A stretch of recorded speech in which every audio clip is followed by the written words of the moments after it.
Hovorí vám niečo meno Charles Lindbergh? Že nie? Tak to je zaujímavé, pretože pred 100 rokmi to bol najslávnejší človek na celej planéte. V čase, keď vo svete zúrili vojny, jemu išla karta. Bol úspešný pilot, bol vysoký, bol médiami označený ako neodolateľný, bol šťastne ženatý a dokonca sa mu práve narodilo jeho prvé dieťa, malý Charlie. Táto idylka bohužiaľ netrvala dlho, pretože keď mal Charlie len 2 roky, bol unesený z ich víkendového sídla. Ako môžeme vidieť na dobových fotkách, únosca si postavil vlastnoručne rebrík, ktorý mal 3 časti a dal sa skladať. Pomocou neho vliezol do detskej izbičky na poschodí a dieťa jednoducho ukradol. Neskôr prišla žiadosť o výkupné. Z tejto informácie sa stala senzácia a ľudia to začali nazývať zločin storočia. Prípad je dnes oficiálne vyriešený, ale vďaka umelej inteligencii sa teraz, po 100 rokoch, vynárajú náznaky, že možno bol odsúdený nesprávny človek. Takže si dnes nechajte otvorenú myseľ.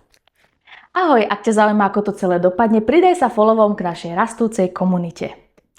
Keďže polícia všetky odovzdané bankovky označila, doviedlo ich to na stopu Bruna Hauptmanna, ktorý sa 2 roky na to snažil na jednej benzínke zaplatiť $10, ktoré boli označené. A keď potom u neho doma v záhradnom domčeku našli drevo, ktoré sa veľmi podobalo tomu použitému na výrobu rebríka, bol odsúdený na elektrické kreslo. Prípad uzavretý. Teraz vám ale doplním do prípadu pár detailov, ktoré vám možno zmenia pohľad na vec. Rodina sa v sídle nachádzala vždy len cez víkendy. No malý sa zdal nachladnutý, tak sa rozhodli ostať ešte trošku dlhšie, vraj kým mu nebude lepšie. Útok sa odohral v útorok. Okrem personálu domu a opatrovateľky nikto nevedel, kde sa rodina nachádza. V detskej izbičke sa nenašli žiadne otlačky prstov. Žiadne. Ani Charlieho, ani mamy, ani otca. A propos otec, Charles Lindbergh. To bol jeden starý prankster. Viackrát už skryl malého Charlieho a tváril sa, že ho uniesli. Potom pozoroval, ako jeho žena a opatrovateľka lietajú po dome, hľadajú ho, kričia, plačú. Takýto incident sa stal ani nie 2 týždne pred únosom Charlieho, keď ho skryl do šatníka.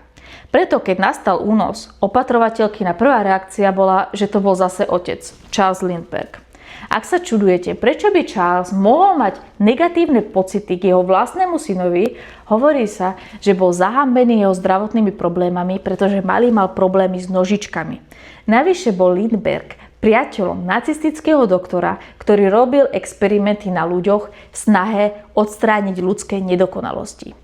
Síce sa Charlie po 2 týždňoch našiel bezvládne v blízkosti domu, no s tedajšou technológiou sa už v tomto štádiu nedalo zistiť, čo presne sa mu stalo.